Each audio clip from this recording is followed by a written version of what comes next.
Well, we're here at Cambridge and catching up with Tim Hall, one of the locals, and got a bit more of a story to tell as well. But firstly, welcome to Campbell's Comments. How are you, mate? Yeah, nice to be here. And I hope you're enjoying the nice, warm New Zealand weather. I'm enjoying the New Zealand hospitality, I can say that much. I think the way I've been looked after has been outstanding everywhere. And I was just talking to Lynn Neal, and she sort of half-dubbed you in. Some people will remember a wee little horse that you raced in Australia not that long ago, Keystone Dell.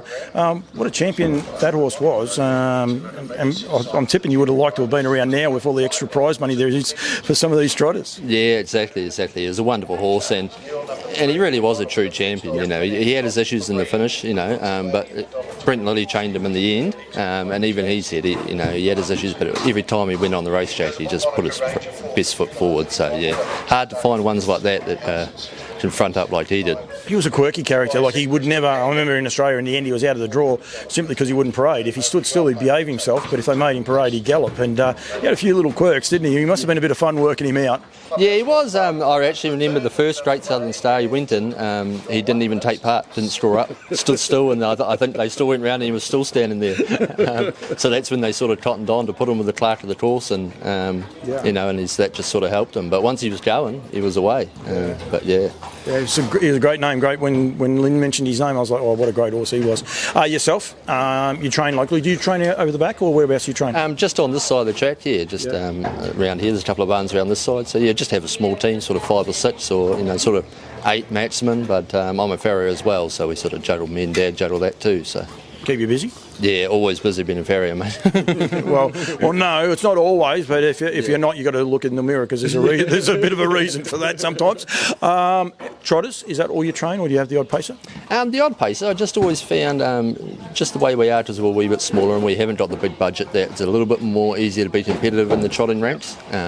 The big guys that buy the well-bred, real pound-for-pound horses, you just can't compete with them. So it's better off to, try the trotters. You've got to have patience, though. You've got to have patience, and you've got to go to a few frustrating race nights before you get the chocolates. And the beauty of them is, though, they can come from anywhere, can't they, those trotters? Sometimes the better-bred ones definitely are coming to the fore, but you can still get one that's out of your uncle by your aunt, and away you go. Exactly. And actually, Keystone Dell was probably an example of that. His mother was by a sire that Dad had Arius. It was a 2-win horse. So there you go. And he was by Dr. Ronorale, who actually did a really good job in the finish, but wasn't the most sought after stallion at the time. It was a good family. He'd come from, good mare family, but an older family. And so yeah, you did right. They can come from anywhere, and if you've got a little bit of patience, you can work them out. They're very good. Eros, was that the horse? Arius, yeah. He was a 2-win horse, and Dad bred he actually left a few winners, but he just bred them himself, and yeah. Done that way. What's the best horse Dad's had?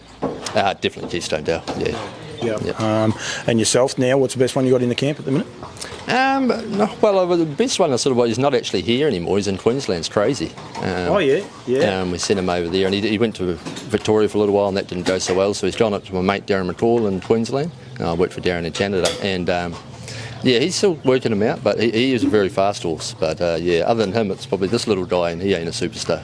I saw Crazy a couple of times because he's well named, and he was having his first trial actually at for the Jemison boys, wasn't it? And at Melton, and he was a wee handful that day, and he considered to be it. But on one occasion, he can really trot. Yeah, he really could. And when he went, he was very, very fast. But he's almost bipolar.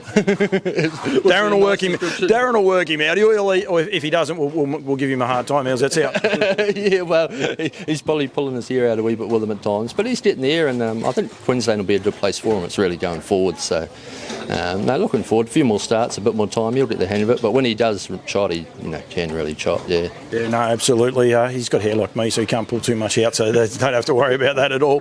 If he's watching it, he'll give us a hard time if he's mate. Timmy, thank you. Thanks for having a chat with me, mate. I like having chats like this about people I don't know. Thank you for joining me, and all the best. What's this one you got in tonight?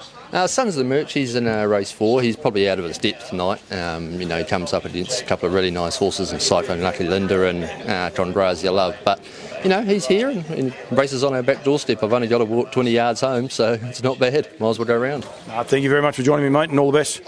Thank you.